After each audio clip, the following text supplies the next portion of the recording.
Howdy. Haven't done one of these podcasts in a while. It's been a long time. So, over the years we've been like reminiscing about old stories from our childhood because we used to go to the elementary school, middle school, and early part of high school together Mm-hmm. at Johnston in Iowa, which is just a suburb of Des Moines. And we always have a lot of like funky and funny stories from our childhoods that we had around people we had grown up with and just around the general area we were raised, and we thought we'd share some with you because we think they're funny. So anyway, so for the most part, where did you live in Johnston? So I actually technically didn't even live in Johnston. I lived like right across the street from Hoover High School. Okay, why didn't you go to Hoover? I don't know. I think I was just like technically within the Johnston district, Okay. but like just technically, because like I could literally like watch people TP the Hoover High School every Halloween and like homecoming from my backyard. You were on the white part of the district, so therefore you went to Johnston. Yeah, I was on that street that was like I had that park right at the end where we TP'd that church that one time. Were you there when we TP'd that church? I don't recall that at all. Oh, okay. Well, that's a story I'm gonna have to tell then because that one's actually got some elements of intrigue in it. Okay, well, go ahead. Yeah, go for it. Oh well, it was Halloween one year. I think we were like 12 or 13 or something like Okay. that, and This is Westchester Park, right? yeah, Westchester Park, and there was like this church there, and I know it was Ryan was there, Okay.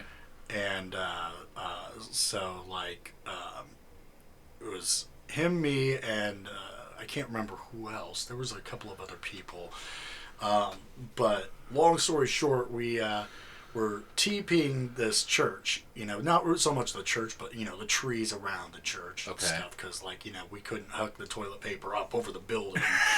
We It just weren't that strong enough. we didn't have them quarterback arms.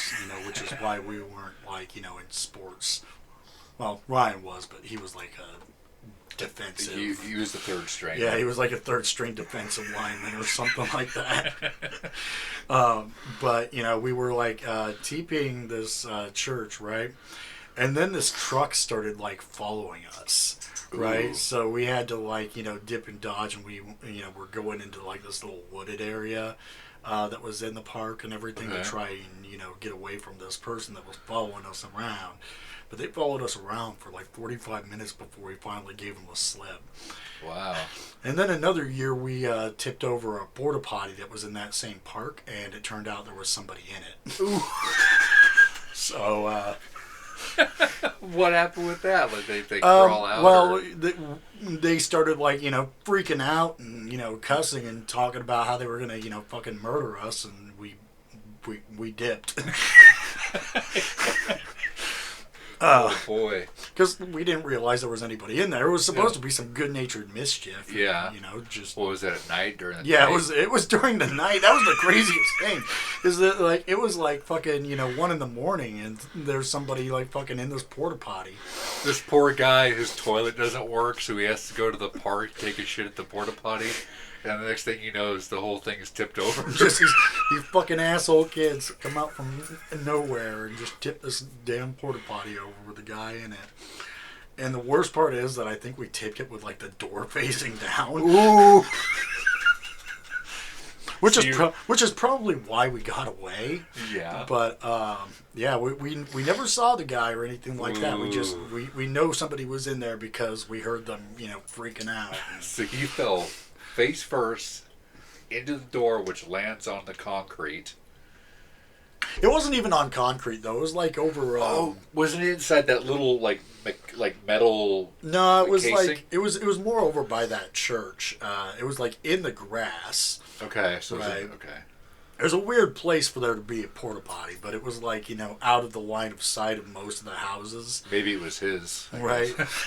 I don't know, but like somebody was in there, and I like to imagine that to this day they're still like on a quest for vengeance. Like we created a supervillain that day, the Poo Poo Man. The poop man. Oh, Speaking of pooping, you're pretty good at dealing with poop. I am a bit of an expert, yes. So yeah, speaking of the poop, there was this kid, and it would have been like kindergarten or first grade. It was like really, really young, but there was this kid named Anthony, and it was like this class project that we were supposed to be doing. And for some reason, like, I just had it in for this kid. Like, I was a little fucking asshole, right?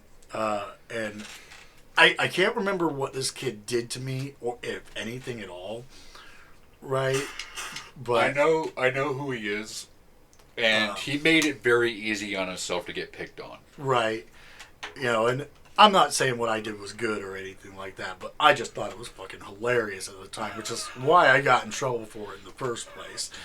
But for some reason or another, I thought it would be a fantastic idea that we were supposed to be like, doing this class project where we had to all draw this, big old banner. And I don't remember the specifics of it, except that it was supposed to be themed after Rumpelstiltskin. Okay. So we were supposed to be like, drawing stuff that was like, relevant to the story of Rumpelstiltskin. But instead, I thought it would be funny to draw a picture of this kid Anthony taking a shit. So, I drew this, picture of this kid, taking a shit. Like he's just, standing there squatting, drew his butt, drew the big old, turd coming out of his butt. And then I wrote his name above it. And I pointed it out to him, and he got mad and told the teacher, and I got in trouble for it. And from that point on, I was like, man, Anthony's a dick.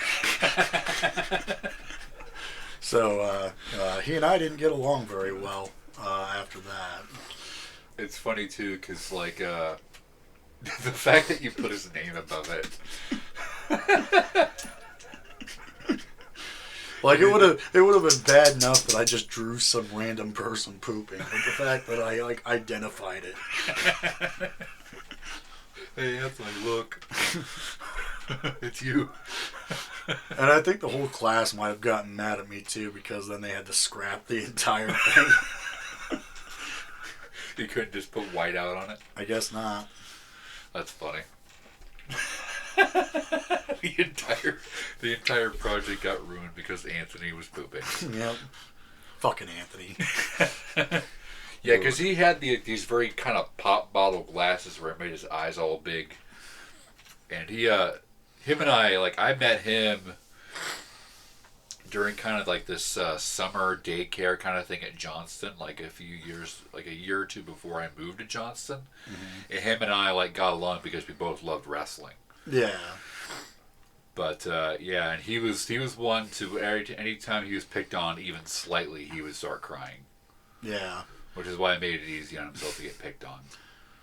I mean, otherwise, in all seriousness, like, I don't think he was really all that bad or anything like that. Like, honestly, we probably gave him way much more shit than he deserved.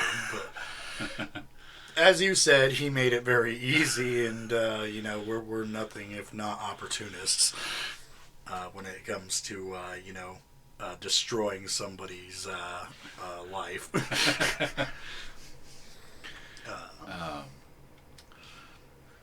Anyway, I'm not sure how we're gonna like move through all these stories fluidly, so it's kind of just moving from one thing to the next. We have a list here, so it's probably just gonna have to do that from time to time. Yeah, we're not that creative. No. But in that, so that was kindergarten. I came into Johnston midway through the 4th grade, and my first teacher was Miss Deskin, when she was just a horrible teacher. I couldn't even stand looking at the one. She just looked like a witch, and she wasn't overtly mean. She just had this very talk down to you, passive aggressive kind of demeanor, and I can tell that she just didn't like me. But also, I was going through a hard time, and I was already in the fourth grade taking antidepressants. Like so. I wasn't going through much of a decent life, and I wasn't diagnosed autistic yet, so that was still like a mystery to everybody on why I was acting so crazy all the time. So she didn't like me, and she was one of those teachers too. Is if unless you were a teacher's pet, she just didn't really treat you very well. So she was so terrible that I would literally pick the skin inside of my nose until it bled, so I could leave the class and go to the nurse for about 15 minutes, just for some reprieve. Right. Come to think of it, I don't think we got along very well either when you first came to Johnston. No, like as what I remember, because you and I used to be on the same bus, and you and I didn't get along until like the 8th grade or something like that. Yeah. And I guess I could mention like my first memory of you, which I've told you about, but it is funny. Is like I remember you had this little cardboard box that was covered almost. I couldn't remember if it was like painted gray or was covered in duct tape. I think it was covered in duct tape. And you made it look like a modified version of like a Super Nintendo. And you had these little cardboard controllers that you built with this cord attached to the little box. And you had it sitting on. We were on the bus, and you had it sitting on your lap, and you had the control in your hand. You were looking at the back of the seat, like playing a video game, like pretending to play a video game. And I'm like, what the fuck are you doing? Yeah, I remember you always being pretty annoyed with my antics on the bus initially. Yeah, I don't know why. Yeah, because the first thing that I remember of you on the bus is like I was doing something obnoxious because that was kind of my MO. And you turned around in your seat and just yelled, "Shut up!" Right? So yeah, that's the first that's the first major interaction that I remember us having. Just me screaming at you. Yeah, like you were like so over my bullshit. Like we'd never spoken a word to each other before that. But that was the introduction. I can't remember what you were doing. You're probably making some sort of like annoying sound or some weird shit. I don't know. Mean, yeah, I was in the back of the bus with Jeff and Danny, and so after some stories later, people will know a little bit more about that. Yeah. But suffice to say, we were the ridiculous, obnoxious kids on the bus. I remember you always call me Lando, and then in return I called you Slava. Yeah. I didn't remember the Slava part, but yeah, I do remember always like the second I found out that your actual name was Calrissian, I was just like, oh, like Lando.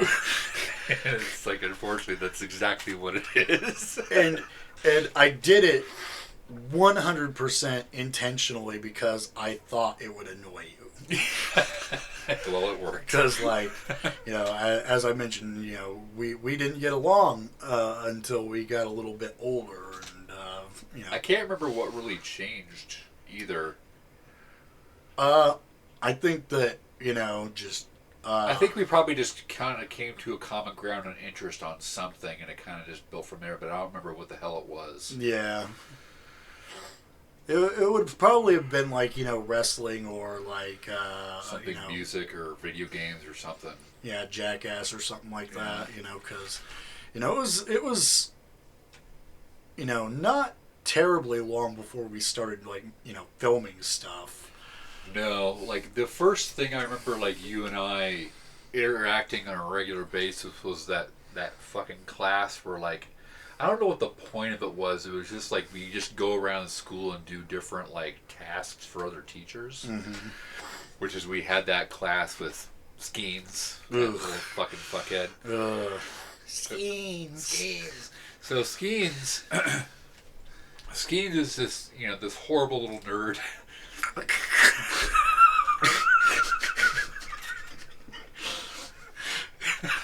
And here I was thinking we would need to come up with something flowery, but that is like just the most precise like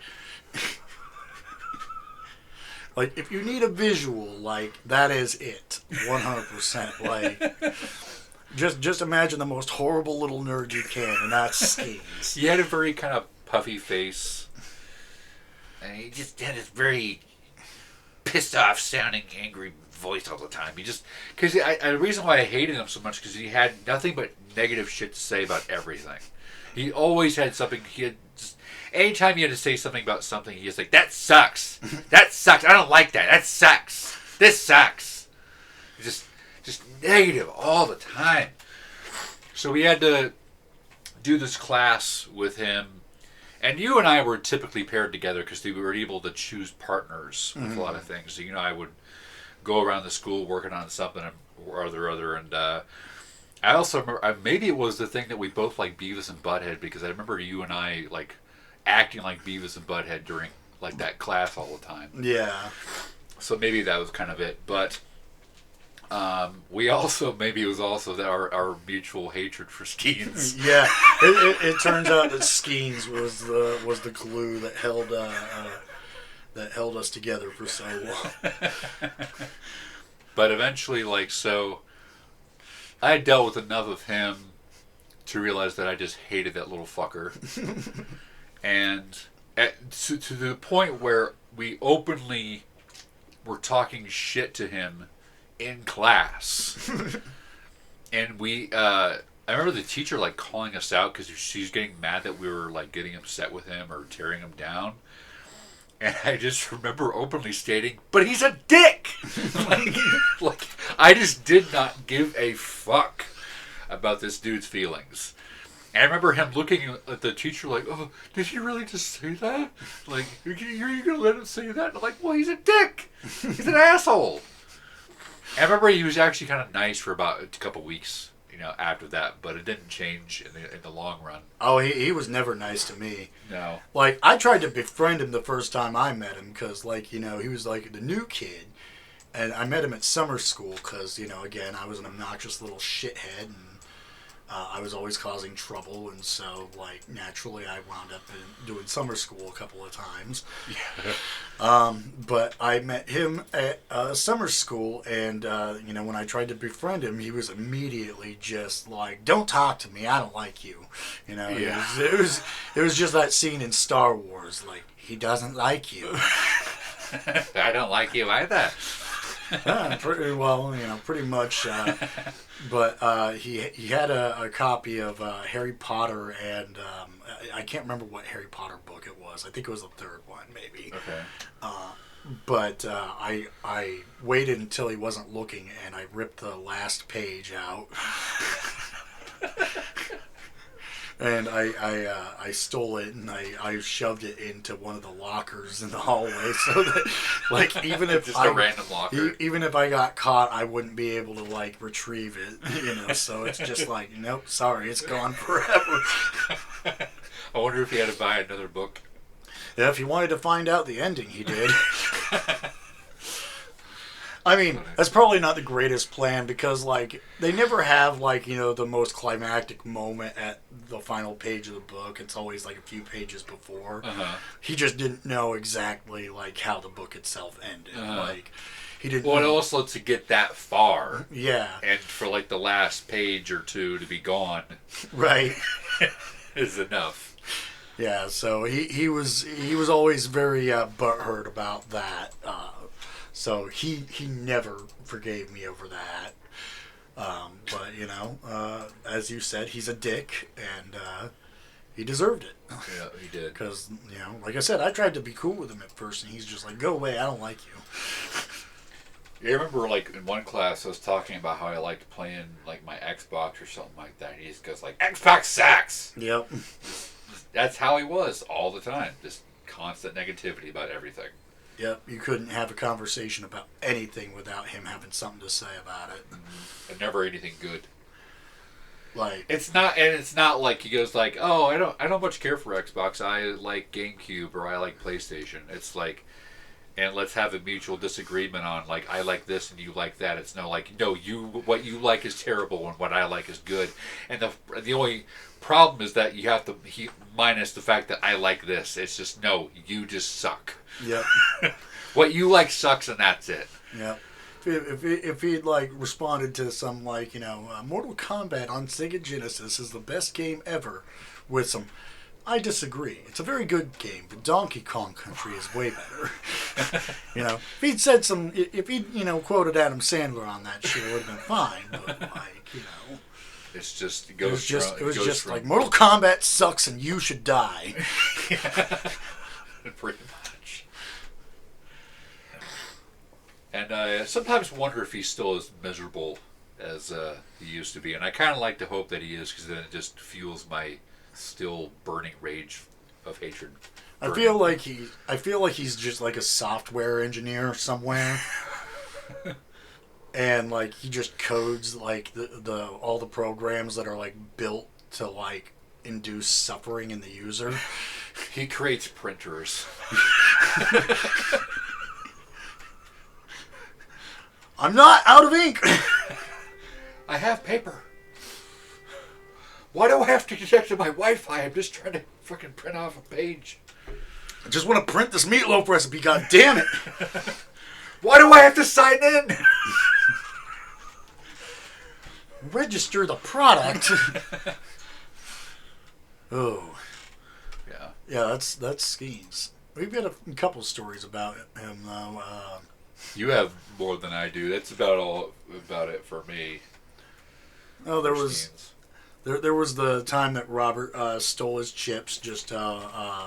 We had this friend Robert, and actually I should probably talk about Robert so that like people can like fully appreciate the story about him stealing the chips, because he stole Skeens' chips, right? But you can't fully appreciate how he did this without like understanding who Robert was. So Robert was this friend of ours. He was like 8 feet tall. He was 8 feet tall, black, had this big old afro. He was like about 300 pounds. Yeah, he was like 300 pounds. Honestly, like I wouldn't want to fight him. Right? No.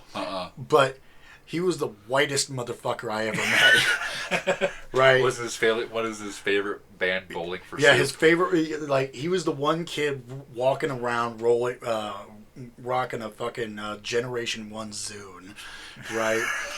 And he had, like, every Bowling for Soup album.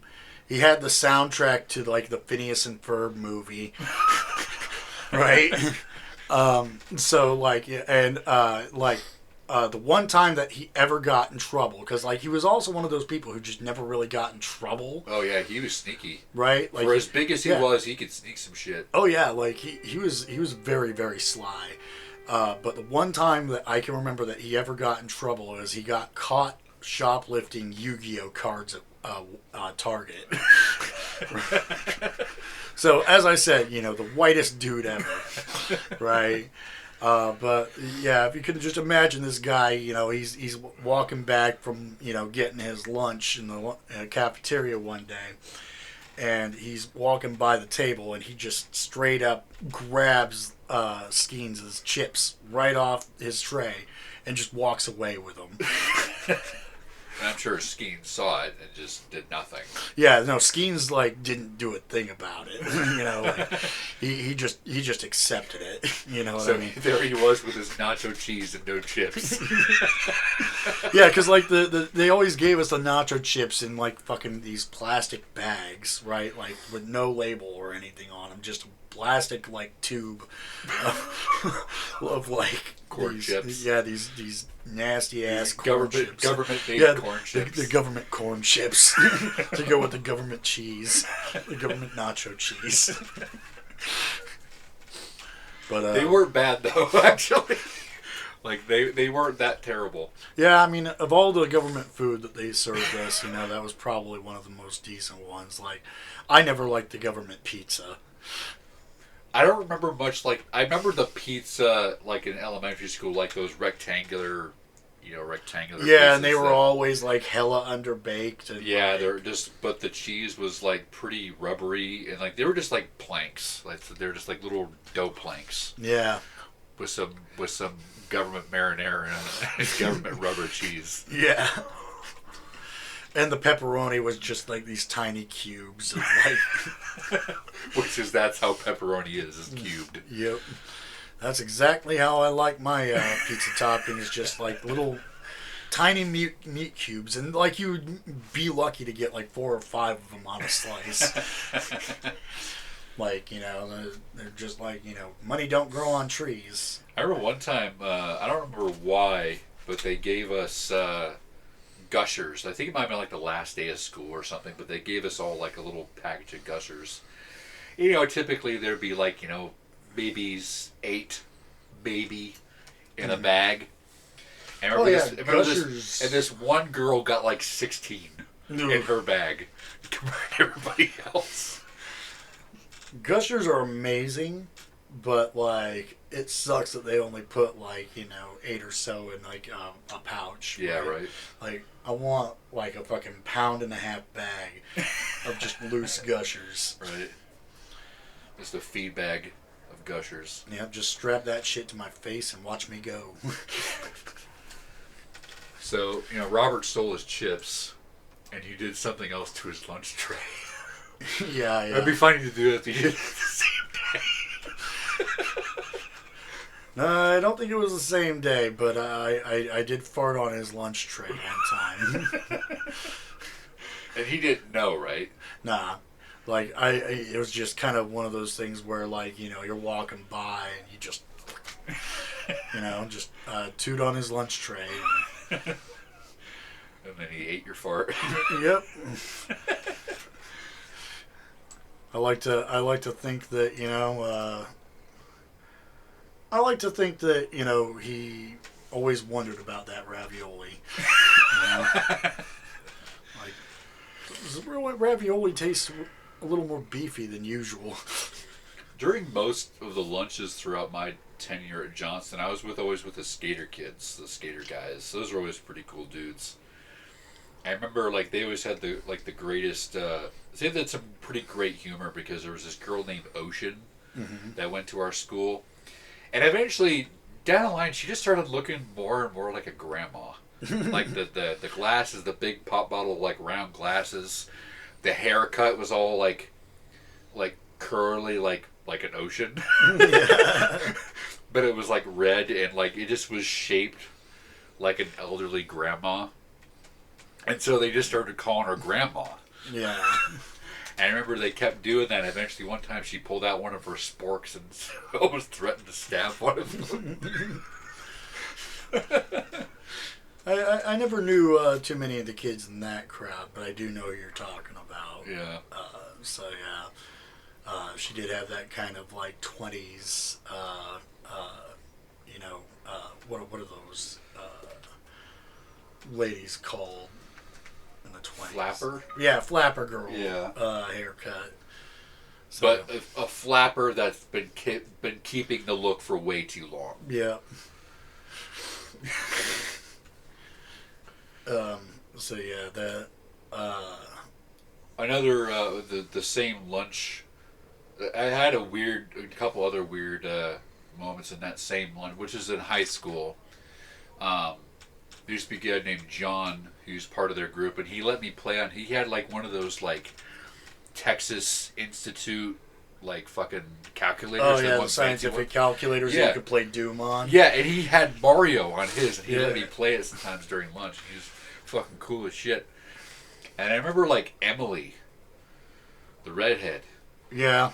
She used to like hang out with them for some reason. And behind her back, they'd always call her that easy redhead. That's what they'd always call her. I remember I had this huge, I don't know how I got it. I had this huge like, do you remember like not the regular size pixie sticks, but the giant, those gigantic ones that you could get at like the fucking Little League park. Yeah, and shit. but like the giant ones. Well, I had one of those that was that size, but it was gum. Ooh.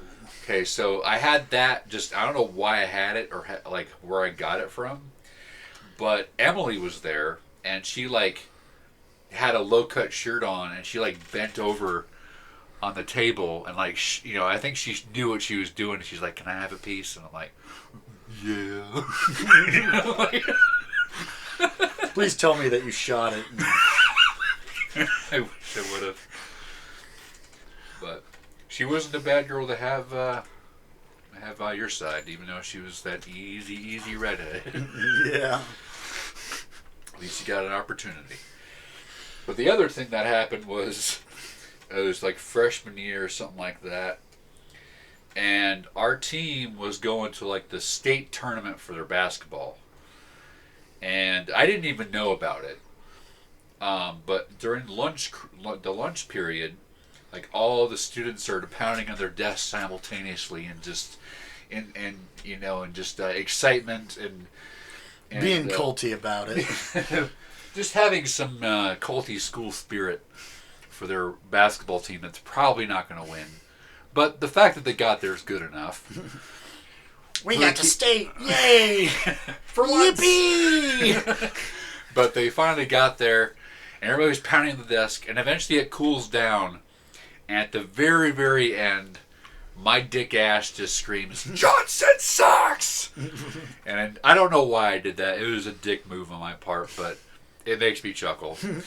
And the funniest part was Mr. Slaughter, our rivaled enemy, the principal. He hated us, and he happened to be right there. And he was looking so proud when all the kids were doing that, and I just had to ruin it. Yep. And he just screams, "Cal, get out of my office now!" And I'm just smirking. I didn't give a fuck. And then he's just screaming at me, so I walk to the office. I sit there. Everybody's looking pissed off at me, rightfully so. So I sit in the office quietly, waiting for him to come back. And he comes in, and he's like got this very like reserved rage sitting across his face. And he's like trying to really keep it together. And he sits down at his desk, and he goes, "Cal, I did that because I didn't want you to get beat up." It's like, I just didn't want some other kids coming in and starting a fight. It's like, dude, you're the only motherfucker who's going to be starting a fight, dude. You were the only one who's going to kick my ass. So we heard you don't have school spirit, man. You're going to go watch the game. You're going to like it. Here are the pom-poms. You're going to participate in homecoming whether you like it or not. But lunchtime was always fun. It was always a break from, the minutia of class. Were you there that time that somebody for their senior prank ran through the lunchroom in their fucking thong? Yeah, they wore like the thong and they wore a ski mask.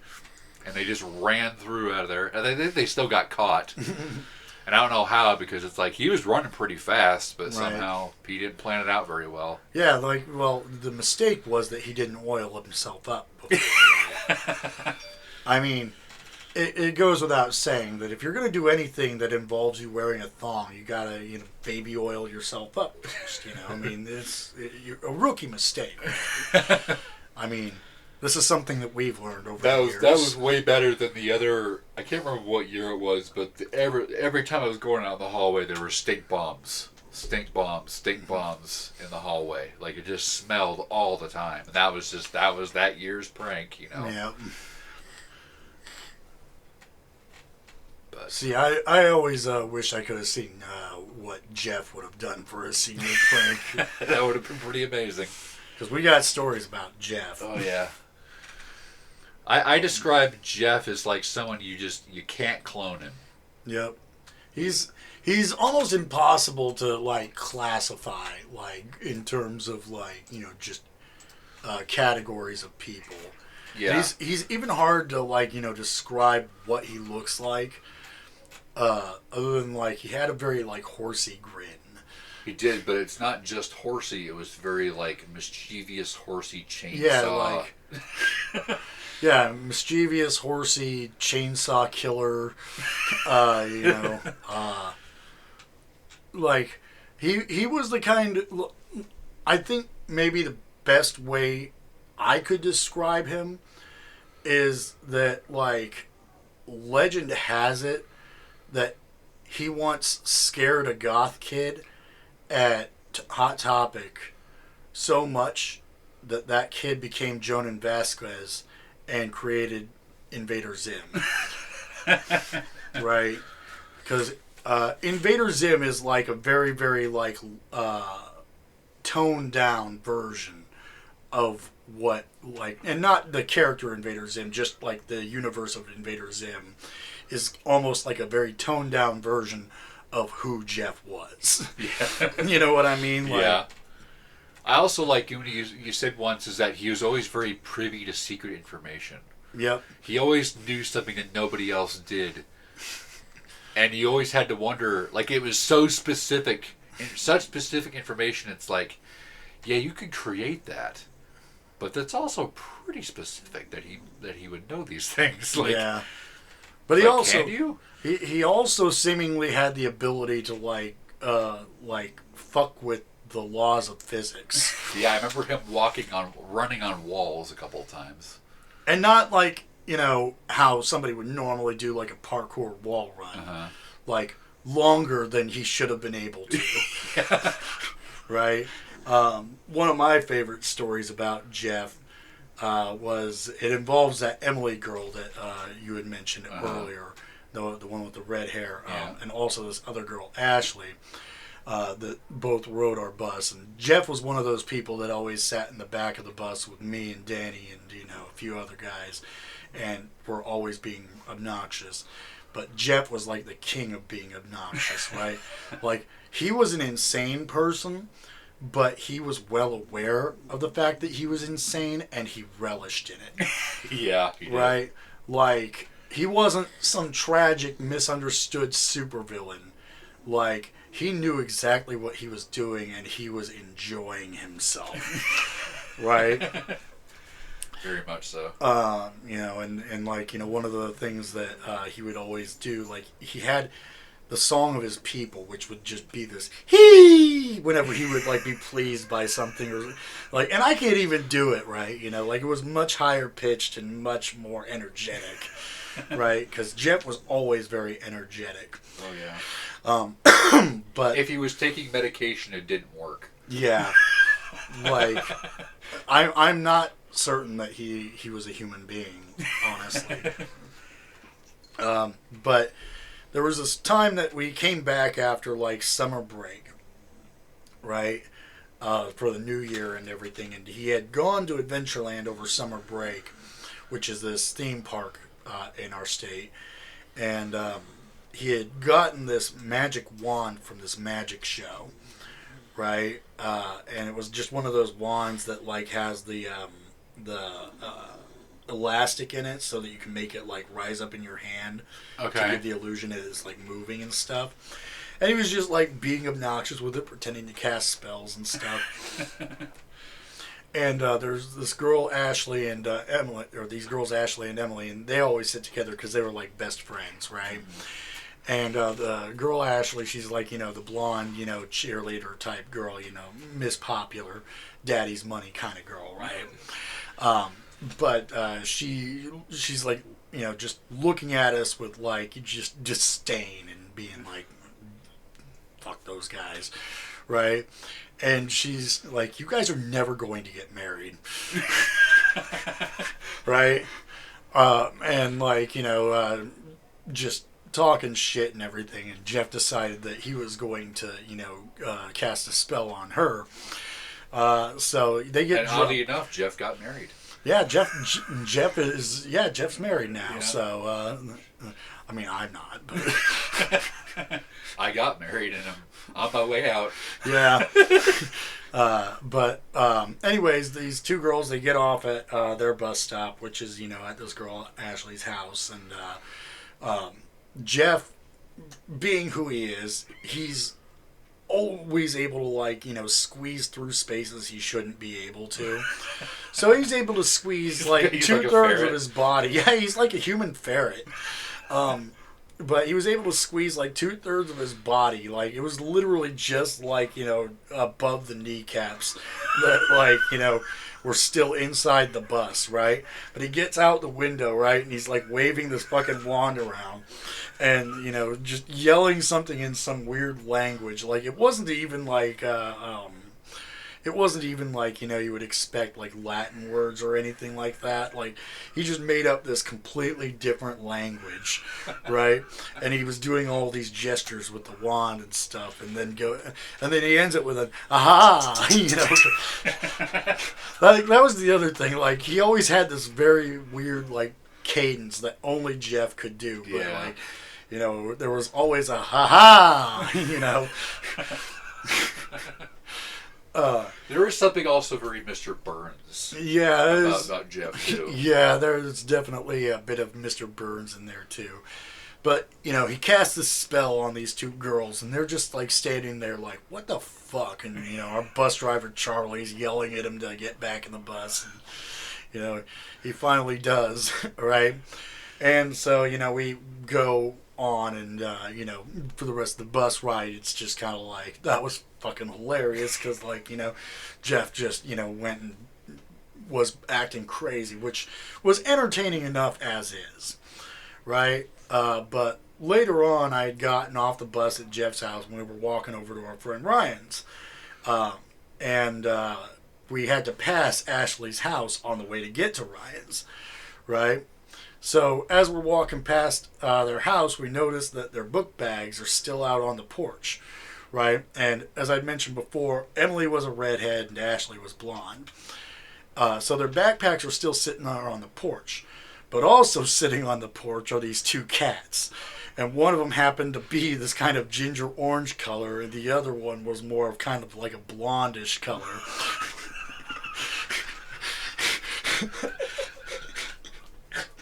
And Emily and Ashley were nowhere to be seen. Well, they were kind of.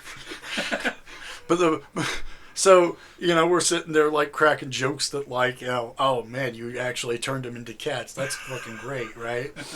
But the scariest part about it is that neither one of them was at school the next day.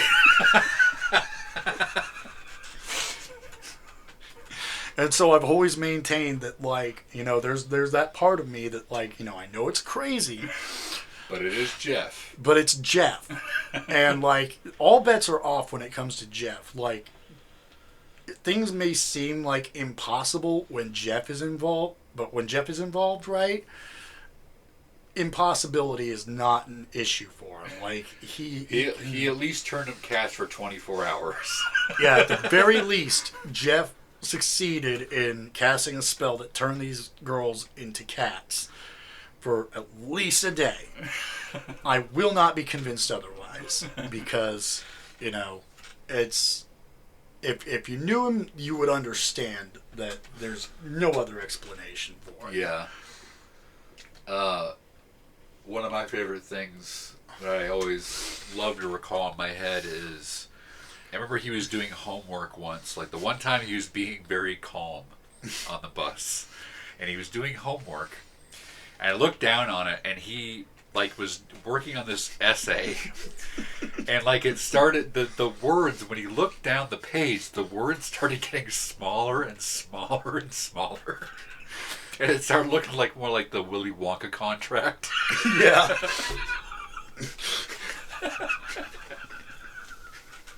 I have to wonder how like the teacher dealt with that. I like to think that's how he did every assignment. But yeah, like, everything about him was weird. Like, he was awesome. Like, don't get me wrong. Like, Jeff was one of my primary reasons for even showing up to school. Right? Was just to see what he was going to do, because he was always up to crazy shit. And, like, his family was, like, weird too, right? Because his parents were, like, if you ever went over to his house, his parents were, like, very, very, like, Christian, right?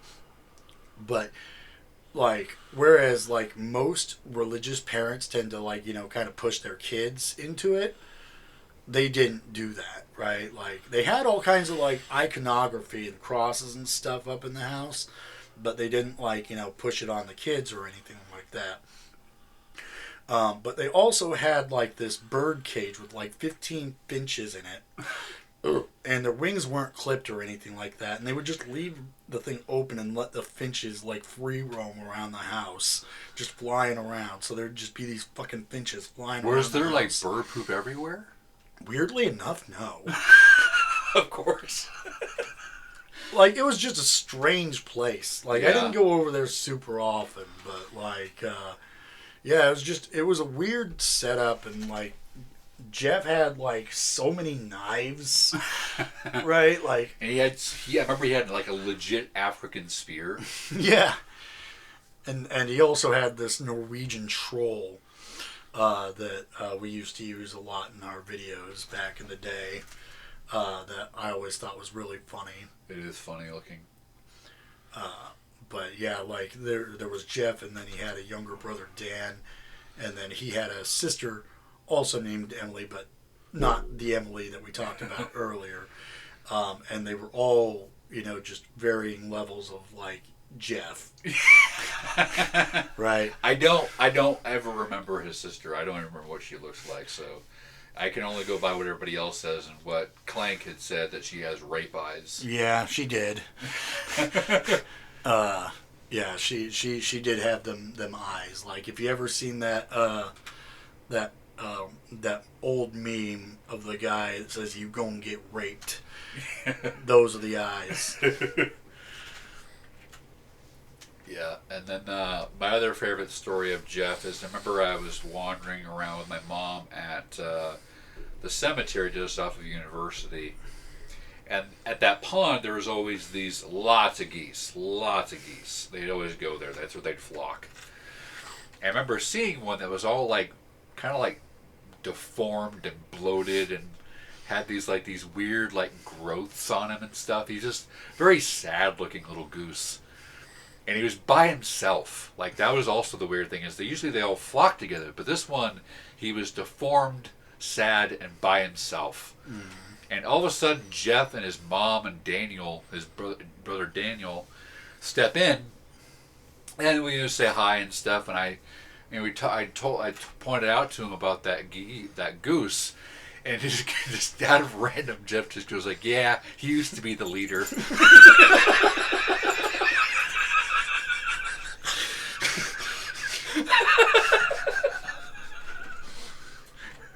That's Jeff. He was always privy to that information. It's like it can't be true, but also it's like it does kind of make sense. Yeah. It's like he was obviously exiled for some reason and something happened to him. I mean, Jeff knew things that we obviously didn't. Yeah, it's probably why he wasn't human. Like, I think he might have actually been our great Gazoo. I also, your story where he almost killed you. Which one? We'll tell each one. All right, so the first one takes place like in our school, because I was on my way to lunch, and Jeff was like kneeling on the ground, just kind of like looking at something, and I wasn't sure what. So I walked up to him, and I was like trying to be all like just chill and casual, and put my arm up on the wall, but. On the wall, they had like those big old metal plates, right, to cover like where they had like electrical components or whatever, because they didn't want to like put bricks there because it was less expensive or something like that. But I had my hand up there, just kind of resting it on there, and I asked Jeff what he was doing, and he looks up at me and he gives me that Jeff grin, right, and he goes this, and he grabs my arm. And he jams a fork into this electrical socket that he'd been looking at before, and so like he created this perfect like loop of circuit that got us both electrocuted. So that was the first time that I ever got electrocuted. Not enough to kill, obviously, Yeah, but enough enough to to make jolt it, you. yeah, enough to make me be like, what the fuck, right? Because like, I don't know if you've ever been electrocuted or anything, but it's a Yeah, weird feeling, it right? is. Because like it makes your whole body like just vibrate. And It feels like your heart's gonna jump out of your chest. yeah. Then there was another time that we were at my best friend Jeremy at the time. Lived in this place called Dog Patch, and I almost got killed there a bunch of times. But the major one involving Jeff was we were in Jeremy's backyard playing a game of Capture the Flag, and I knew that there was a flag up in Jeremy's treehouse because Jeremy had this treehouse, right? And the thing that you got to understand about this place, Dog Patch, right, is that back in those days, this would have been like when we were in like middle school. That place was basically like somebody had salted the earth. Like there was no plant growth there or anything. All the trees were basically dead. There's no grass or anything like that. It was also very Wild West in terms of Yeah, how they like treated their kids. yeah, Very like latchkey. yeah, it was like it was private property, so cops wouldn't go there unless they were specifically called in. Right, so you could get away with anything, right? That's where everybody went to buy their drugs and stuff like that.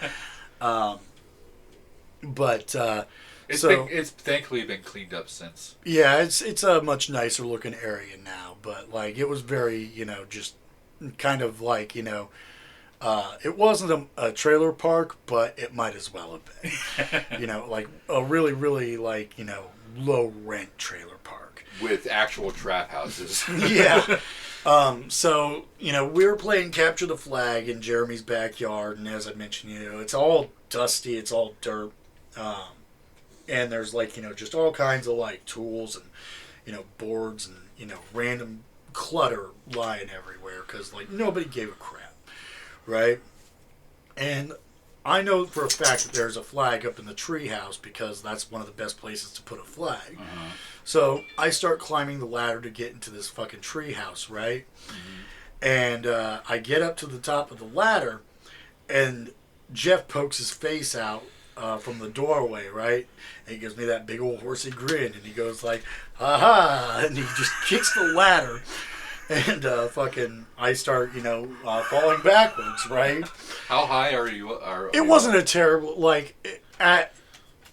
if you were to like jump down from the treehouse, it would have been maybe like 8 feet. Okay. So it's not like it was a terribly high fall, but he kicks the ladder, and I fall back and land on my back with this ladder on top of me and everything, and it knocks the wind out of me. So I'm just like, I can't breathe for a couple minutes. I catch my breath. And, I'm kind of like looking around because, I'm, trying to like get my bearings again. And I look over and I've landed on this board and there's like this nail poking through the shirt right under my armpit. Like this is this fucking like 8-inch rusty ass nail. Wow. And it had literally missed me by inches. Right? And poked a hole in my shirt, obviously. Yeah. But like centimeters then. Yeah, like it was literally like that close. Like it's amazing that I didn't get impaled. And wasn't he laughing the entire time? He was.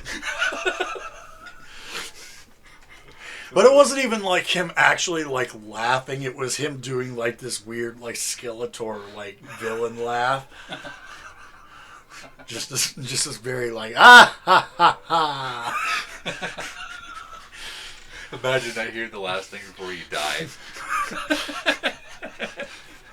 I like to think that Jeff is still the last thing that I'm going to hear before I die. Like the specter of death is just going to be Jeff. The specter of Jeff. The specter of Jeff. Yep. I also like your other story of the time you got fired at Yeah. Dog Patch. Yeah, that was also at the same friend Jeremy's place. This one didn't involve Jeff, although it is totally an idea he would have come up with.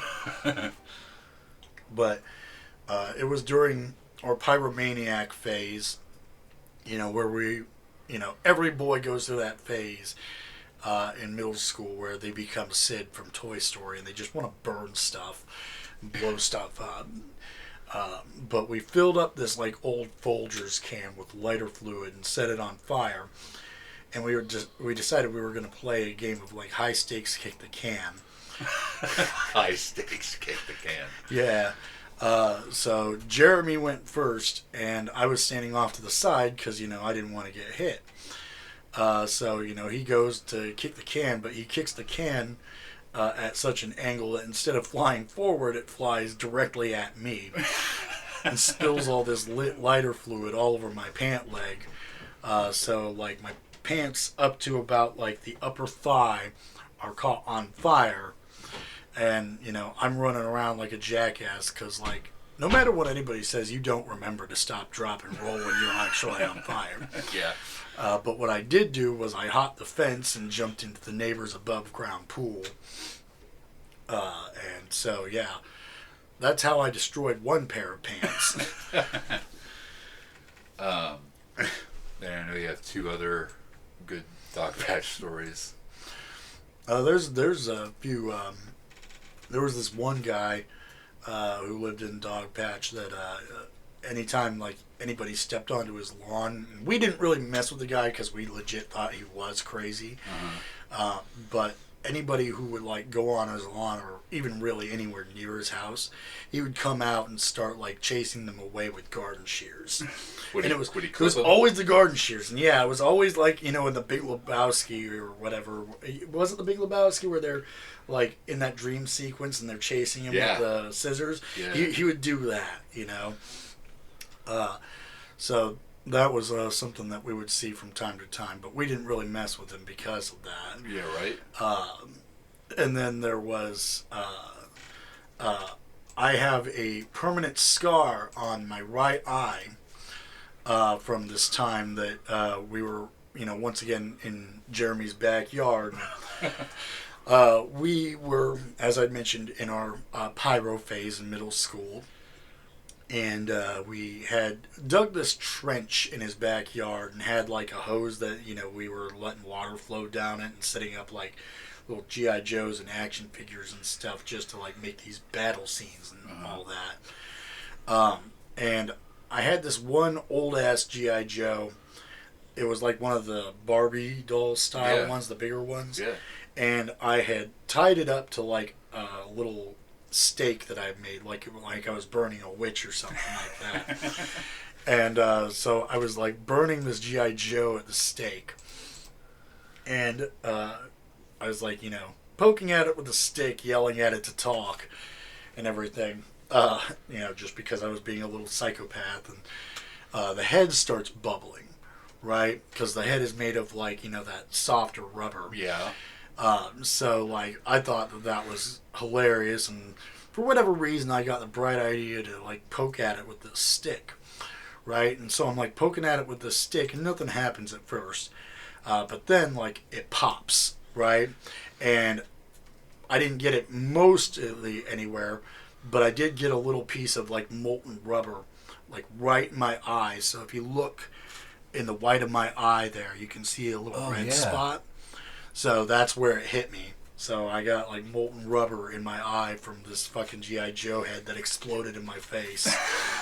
Jesus. And I have a permanent scar to remind me of it. All right. Don't play with fire, kids. Yeah. Or if you're going to play with fire, don't poke it with a stick. Use your hands like God intended. But yeah, we had a lot of fun on the bus because it was like me, you, Jeff, Danny, Tyler, and Ryan wasn't on our bus, was he? No, he wasn't. Okay, so it was that, and then Phil eventually came in. Mm-hmm. So we had quite the group after a while. Oh yeah. And we always sat in the back too, so that was like the best part where you get away with the most stuff, even though we didn't get away with much. Oh, there's another Jeff story right there. There was you remember that scene in Napoleon Dynamite where he pulls that action figure out of the bag and throws it out the window, and he's dragging it behind the bus. Yeah.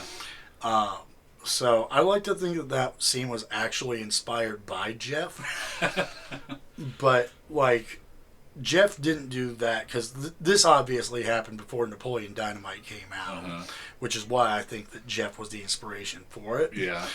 But Jeff was, as we've mentioned, and just one of those people that like you can't quite put your finger on, right? And one day he came to school, and he had just filled his backpack with produce,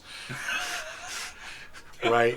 Just all kinds of produce, and like as we were on our way to school, he was just like throwing this produce out the window into the road. So like he starts with like apples and then like some oranges and limes and shit like that, and then like he tosses out a potato.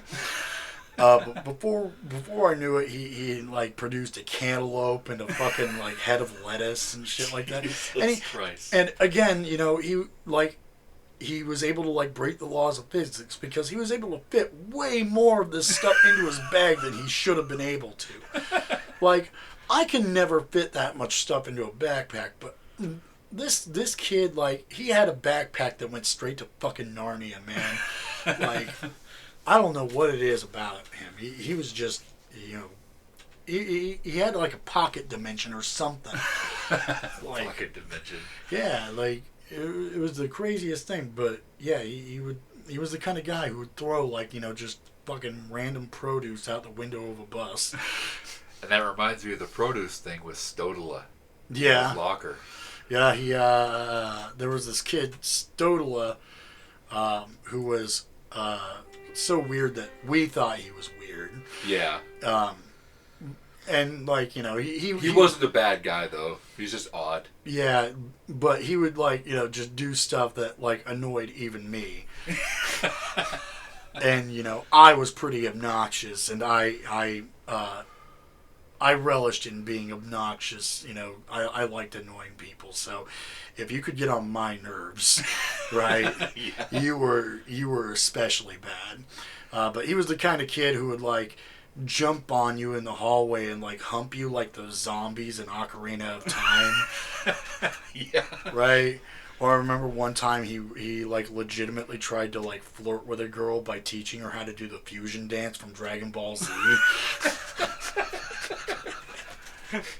Right? Which didn't work out for him. Can't imagine it would. But he tried flossing instead. Yeah. Yeah, one time Jeff took like this at the school. They would like occasionally give us these salads, but they were just like these pre-made salads that they would put in like a plastic bag, right? Yeah. Ugh.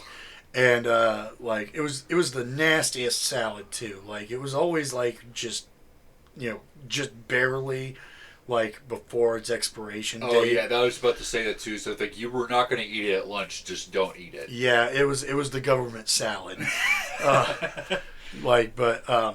Jeff took one of these government salads one time, and he had figured out how to like jimmy open people's lockers, right? Because again, he's just one of those people. He could figure stuff like that out. And he fucking took this bag of salad, and he opened it up and he put it in in this kid's locker, right? And he jammed it shut. Like he didn't just like close it and lock it.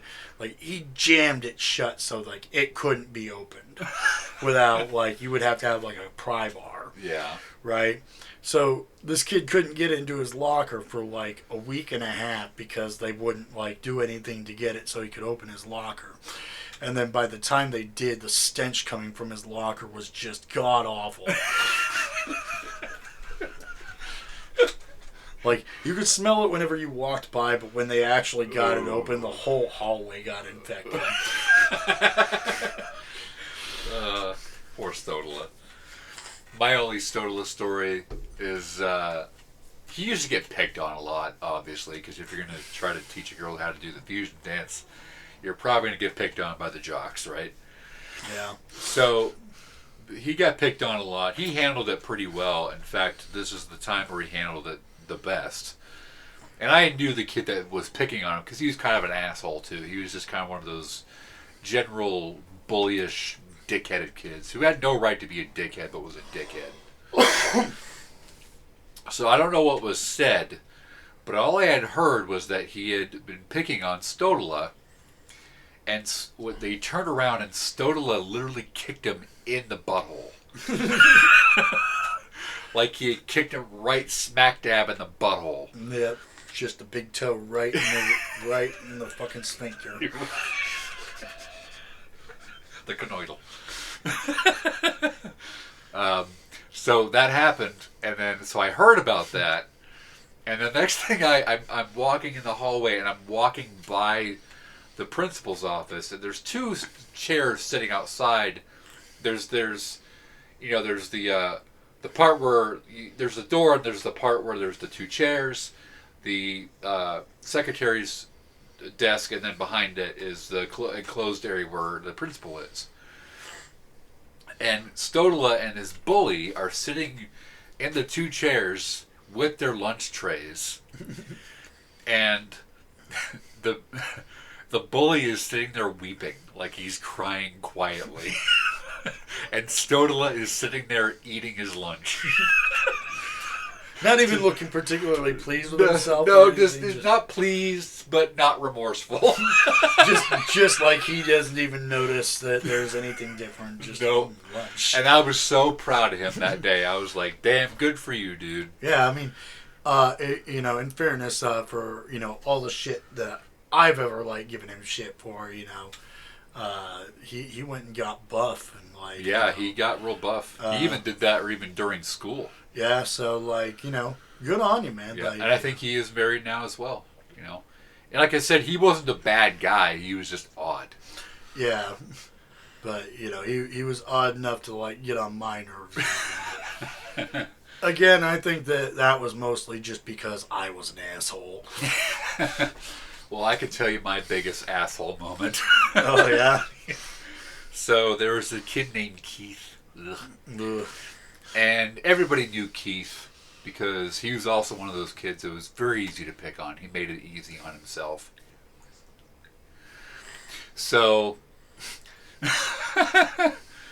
so this kid had come in the 7th grade, and every time we do something, he goes well, that's not how we did it at my old school. Just had to, he's very whiny and wincy. We sometimes called him Elmo because he had also Keebler elf sometimes because he was very short and stumpy. Yeah. And just had this very elf-like little face.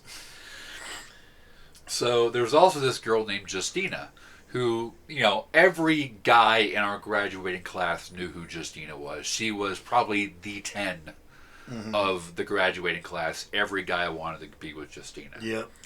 And of course Keith was one and the same as well.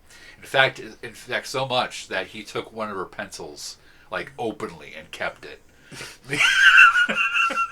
And everybody made fun of him for it. He just smells it when he goes to bed at night. I think he smelled it during class. So everybody knew that he liked her, right? Mm. And one time we were in the BD classes. So BD classes are essentially the behavior disorder kids, the bad kids, the naughty kids. And he was in that class and a few other guys and myself. And for some reason, I was entrusted to be in the classroom by myself for a moment. Big mistake on their part. Yeah. So I'm sitting in there doing whatever. And I look around just because I'm bored. And I see a green notebook sitting in the back of the room. And I knew whose it was. It was Keith's. So I open it up. And on the first page, I draw this big, huge, throbbing dick. And then it's coming on a butt. And then I write, Justina's ass, my dick. So I make it quite obvious. And then I close the notebook and I go back to my desk. And just gotta see what happens. Lo and behold, because I'll just keep going. So, lo and behold, one of the teachers who would go with him and a couple other students to their class to assist them with notes and stuff, he forgot his notebook. So he has her go get it for him. So she comes back in the class to assure that it's his. She looks in the notebook and sees the graffiti that I've made. And she has this look of shock immediately, and she shuts it very, very swiftly and walks out with it. And the next thing I know, he got into huge trouble for that. He got in so much trouble. So he got in trouble with his parents. He got in trouble like in school suspension or something like that. And then the worst of all, that's not even the worst. The worst of all is everybody found out about it. That's so everybody found out that he, quote unquote, drew a picture of himself jerking off on Justina's butt. And yeah, it didn't turn out too well for him the rest of his school career. It turns out, like, after that, like, his life spiraled and he resorted to a life of crime. Well, one of my other fellow classmates, I don't know if I believe him, it's possible, though, that he said this was like, I don't know, 8 years ago, 6, 7, 8 years ago, said that Keith was on meth. So there's one thing. Yeah. And then the other was, it wasn't only just that I spiraled. A lot of other weird rumors started to spread about him as well. Like there was some rumor that he had a dildo in his glove compartment in his car. And then some girl spread this rumor that he had, the old classic, he spread peanut butter on his nuts and had his dog lick it off, so everybody started calling him Skippy. I feel like there's one of those kids at every high school. Yeah. Because there was one of those when I went to Woodward, too. Oh, yeah? Yeah. That's pretty nuts. But, yeah, poor Keith. If I saw him today, I'd tell him what I did and I'd apologize, because it was a very terrible thing to do, but God damn it, it's funny. Right? Yeah, it's a hilarious story. But it's pretty rotten. But when it comes to, we were talking about the stuff we had in the bus earlier. Like we had a lot of like school bus crazy shit happen. Yeah. I remember I used to talk with our bus driver was Charlie. And he was nice to me, and I was nice to him. And he was actually like a legit Vietnam vet. Like he was actually like a Green Beret, and he showed me. He got stabbed in the hand. Like he'd show me his scar in the palm of his hand and shit. So he had like a legit he legit went to war, and not a good war. So like, but he was actually a pretty nice guy. But yeah. I think he was kind of disappointed with me by the time I started hanging out with the guys in the back. Yeah. He never appreciated us much. Like, I don't remember a whole lot about him other than the fact that, like, he was always, like, yelling at us for being annoying and singing the Bumblebee Tuna song. I just remember you guys trying to ask, can we sing Bumblebee? You had, like, a tape. I don't remember what the fuck. There was some Bumblebee. I can't remember like what we were to talk about. Can we sing? You sing Bumblebee Tuna? I'm like, what the fuck is that song? What the hell are you guys talking about? It was Bumblebee Tuna by Mephistopheles. But yeah, it was Danny taught us that song, and it was super obnoxious. So we sang it to annoy everybody on the bus. But yeah, I just remember that like Charlie, like his entire wardrobe consisted solely of Big Dick Johnston t-shirts. Which, looking back, I think is fucking hilarious that he was like driving a school bus full of kids wearing those t-shirts. Right.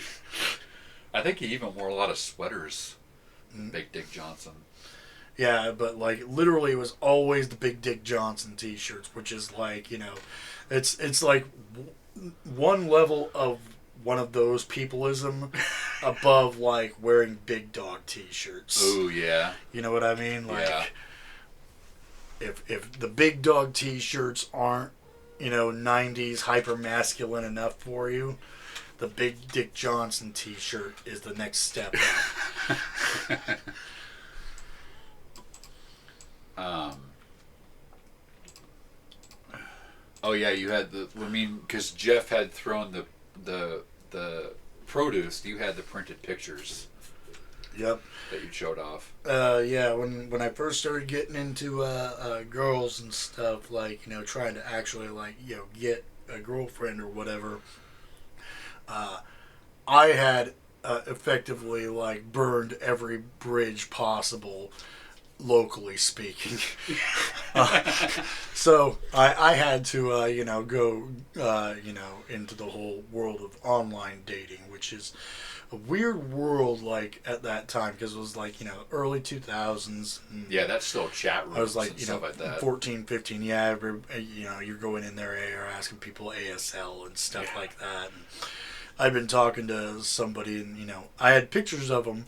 Looking back, I'm sure that those pictures probably weren't actually them. Yeah, but they. I remember they looked good. Yeah, they looked good, but I had printed them all off because this was back before smartphones and stuff. So if you wanted to have a picture of something, you had to like print it off.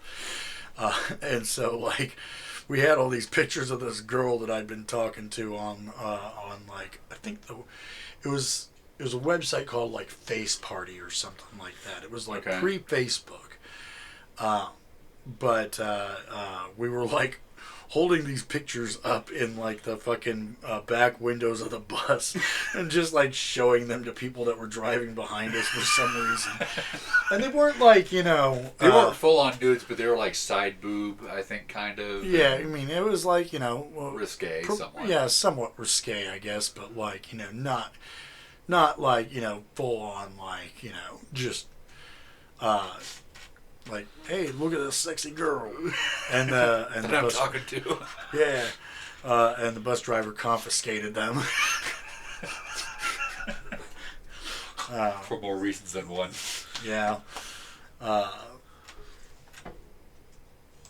The only thing I did publicly was there was a women's prison bus behind us, and I shook my butt at the back window, and they honked the horn.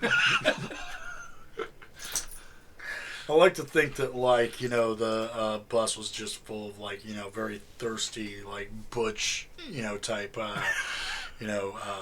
women, like, female prisoners that had been, like, in the joint for a while. So, like, it had been a long time since they'd seen a man. And they're all, like, hooting and hollering like the fucking, the Tex Avery wolf. I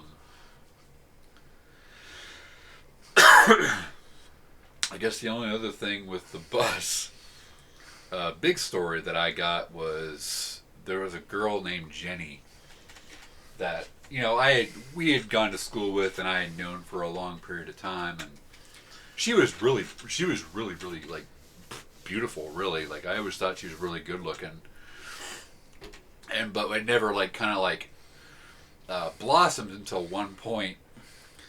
Like I think you said that you guys kind of like initiated like our kiss or whatever the hell it was. So yeah, it was like you guys always had that kind of like there was definitely some like tension there, right? Where obviously you liked each other and everything, but this was at a point where we were just kind of like hey, wouldn't it be gay if we got Jenny and Cal to kiss?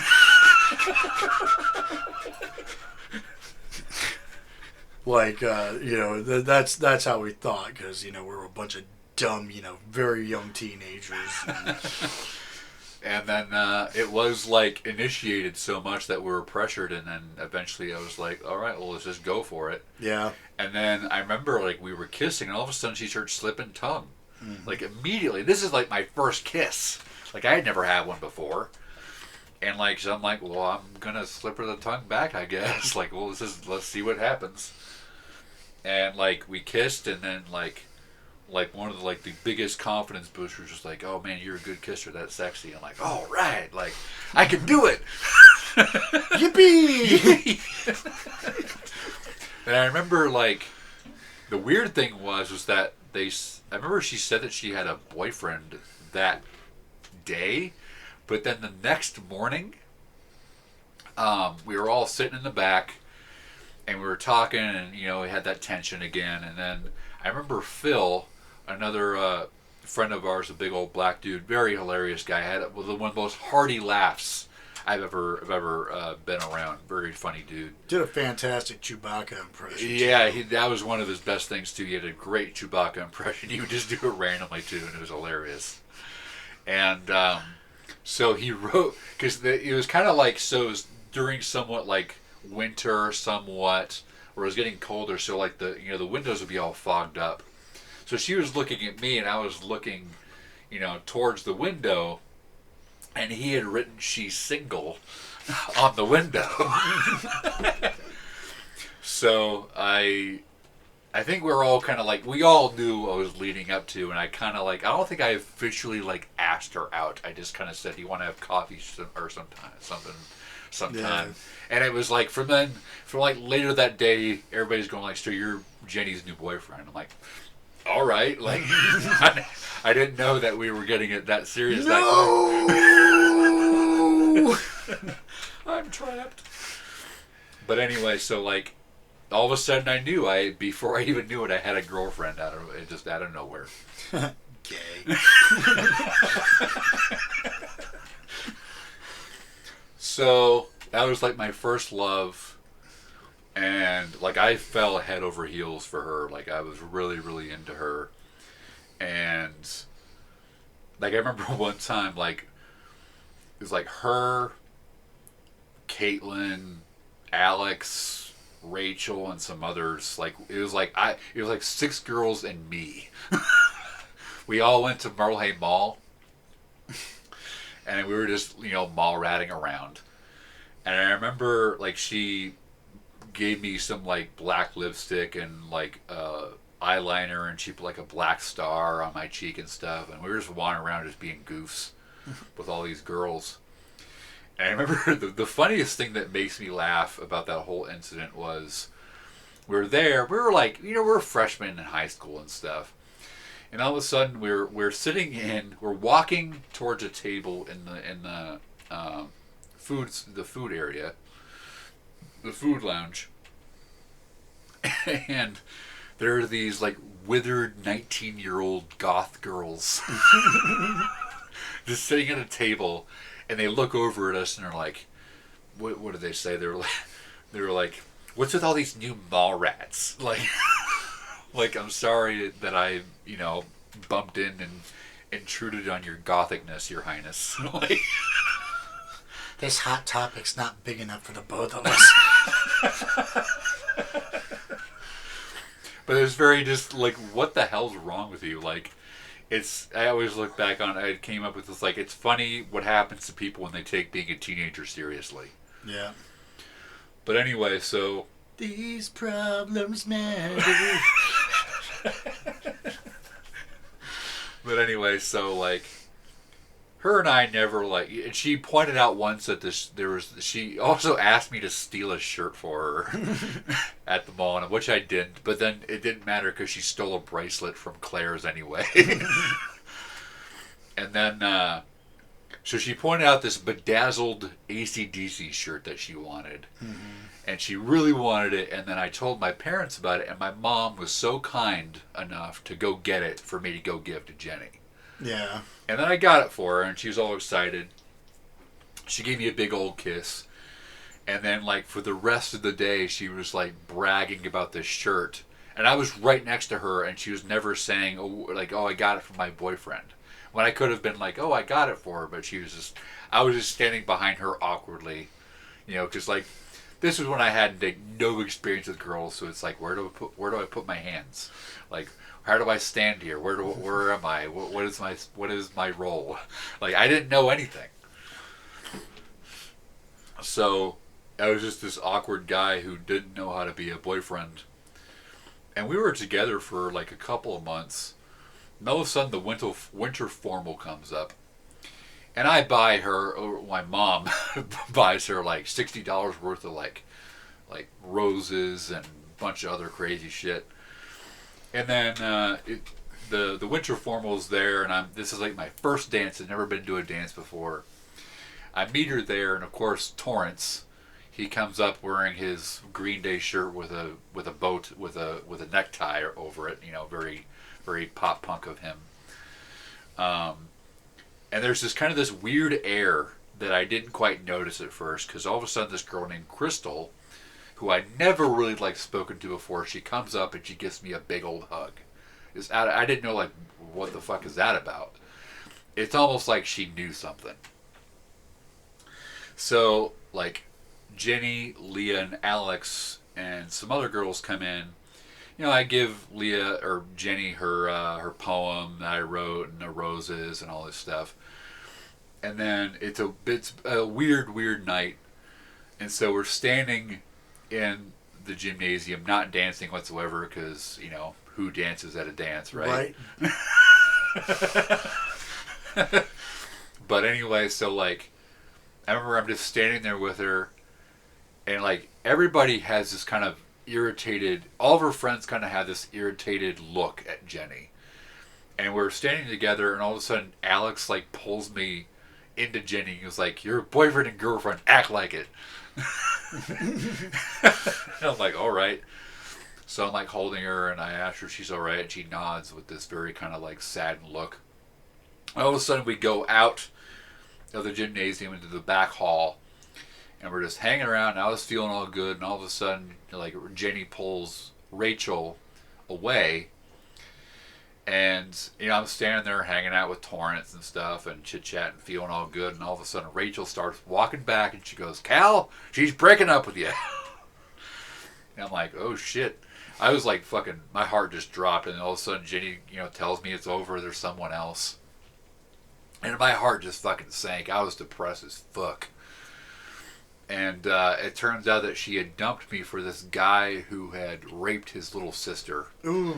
With Down syndrome. So fucking gross. When I found that out, I got even more depressed because then I'm like, I'm worse than that guy. Like, that's the guy that's better than me, you know? Ew. So that's what also really brought me down. So I was like devastated for a very long time. Like we went to school on Monday and I just left and I just sat in the office all day because I couldn't concentrate on anything. I just couldn't do any work. I just sat there all day, just depressed, hours and hours. Just didn't care. But yeah, so that was my first relationship and heartbreak, all because you thought it would be gay for me to kiss her. Hilarious. What a great prank.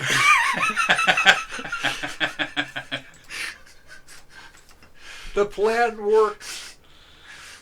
All according to the plan. But yeah, go to one more set of stories here. So like that freshman year, like we had just started doing filming that year. Like, I just know that you and Ryan had come up with the idea. Yeah, so we came up with like this insanely original idea of like we're going to do exactly the opposite of what the disclaimer says, and we're going to imitate Jackass. Right? And we had it all planned out. We were going to get like so famous. We were going to like, you know, we were going to call it Dumbass. We were going to get our show on public access. Right? And everybody was going to be all like, whoa, you're like super famous and cool. Right. And we were going to get all the pussy. And we got none. Well, I got some, but... It was fun. The fact that we called it Dumbass, too, is like... Yeah, we like, it was straight up, like, 100%. Like, the stuff that we started doing was literally just like we saw it on Jackass and we tried it too. Yeah, pretty much. Like, the craziest thing I remember you doing was when you jumped off the bleachers onto those pads. Like, I didn't see it happen as it happened, but I remember you showing me the footage and I was like, holy shit. Yeah. And you were like limping when you walked out of there. Yeah, I expected those pads to absorb a lot more of the shock than they did. Because like the bleachers were like those kinds that you can push into the wall so that they don't take up as much space. Obviously you know this, but for people listening to this, they were the ones that they collapse into the walls so that you can have more space in the gym. Uh-huh. And I don't even remember how I had gotten on top of them. I must have climbed them or something, but No, because there was the bleachers that came out, like the ones that rolled out. Mhm. Well, they were in, but there were still stairs, so you could get up there. And I think you had set them up like a table, yeah. if I remember right. I don't know, but I just remember jumping off of there, and in retrospect, it's not even like really that badass of a stunt, but like it was probably a good 15, 16 foot drop. Yeah, it was. Onto one of those wrestling mats, which I figured was all I was gonna need. But yeah, I hurt my leg pretty bad. It's amazing I didn't actually injure myself doing that. It's kind of amazing that we didn't get hurt doing a lot of stuff that we did. Well, we were still young. We Yep. could pull it off then. Yep, we weren't the old men that we are now. But a number of the things that we did, I remember one time, I think either you or Tyler told me that, I wanted Ryan out of the group for some reason.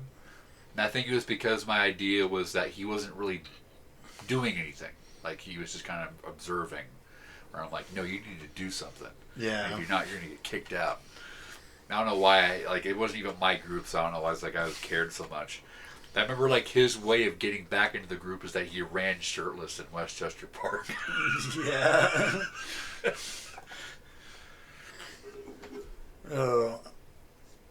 Yeah, I can't really think of a whole lot of actual stunts that Ryan did.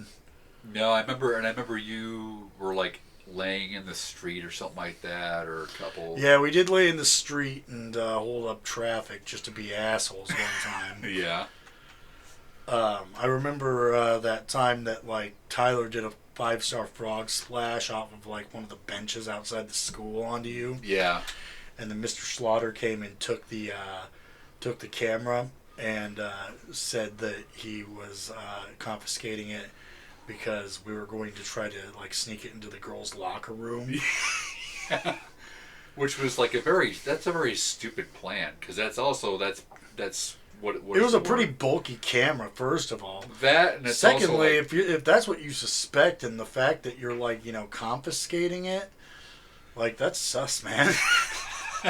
And also, how do you figure that? Where did you come up with this? Yeah, it's this not scheme. Where did this come from? Yeah, because honestly, that had never occurred to us. No, it's almost hey, that's an idea. If anything, we would have done that as a stunt. It would have been somebody going into the girls' locker room in a ghillie suit with a video camera and seeing how long they can go without getting caught. Yeah. But it wouldn't be that we were filming the girls in the locker room. It would be that we were filming the person in the locker room, pretending to film the girls. But we didn't really do anything in stunts. It was just stupid, amusing stuff, or amusing ourselves, really. I remember... it was literally, for the most part, just stuff we saw literally on Jackass. Either that or just stuff we just made up, which wasn't even that good. Yeah. The asshole tree. That was part of that Broken Independence stuff. I remember the one thing, though, that we were going to, ramrod me through a gym door into the hallway wall. Mm-hmm. But instead, you guys just rammed me into the post in between the doors. And I remember yelling at you guys. That was funny. And then I remember we had that little bag of Lucky Charms, and then Tyler put it in between his belt and his pants. He started screaming, "They're after me, Lucky Charms!" And I started chasing after him in the hallway during in between classes. We had not quite developed actual humor at this point. No. It was just very hey, this is random, isn't it? Yeah, and funny. Banana cannon. Penguins, LOL. That kind of shit. Yeah. And I remember just in the end it got we had a bunch of footage, but it was knocked down to like 2 minutes of just over the Jackass theme song. Yeah. And unfortunately, a lot of that footage is lost to the sands of time because I was not very good about, like, keeping the tapes separate, and so I would record over shit all the time. We had recently, like, found a bunch of the tapes and tried to recover what we could from them, but there's not much there. Yeah. So Got about all there is besides just I have a couple hard drives of stuff that's not even close to that era. So yeah, it's unless we can dig up old dead code and files from MySpace's vault of computers. That's yeah, really about it. yeah. Because like back in the day, we had uploaded some stuff, but we didn't think YouTube was going to take off. Well, I understood. Looking back, I understood the concept of why we thought MySpace, because MySpace, I think, also allowed longer videos before YouTube did. Mm-hmm. First of all, and two was also it was an all-in-one. It was also social media and videos. Yeah, So it was like it made sense at the time to be like, we'll just have it all in one space. The social media page and the videos and all that shit. But unfortunately, MySpace just bit the dust, and YouTube went on to become the juggernaut that it is. yeah. I mean, MySpace still exists, but like the videos are just gone. Oh yeah, the videos Like, are gone. yeah, any of their video hosting stuff just is bye bye, which is unfortunate because we had one video that I always thought was pretty funny, which was the Lost in Granger thing. I love the Lost in Granger. Um, It's one of those things that we just kind of came up with on the fly too. It wasn't even anything planned. It was just some bullshittery yeah. we had come up with. Unfortunately, as far as I'm aware of, we'll probably never see that again. Nope. But who knows? Yeah. But anyway, I think this will be all for now. We still got more stories, but this has been an hour and a half full of for reminiscing. So I think we'd stop for now. Finish it up another time. So hope you enjoyed. And if not, fuck you. Yeah. Johnston sucks. Hooray.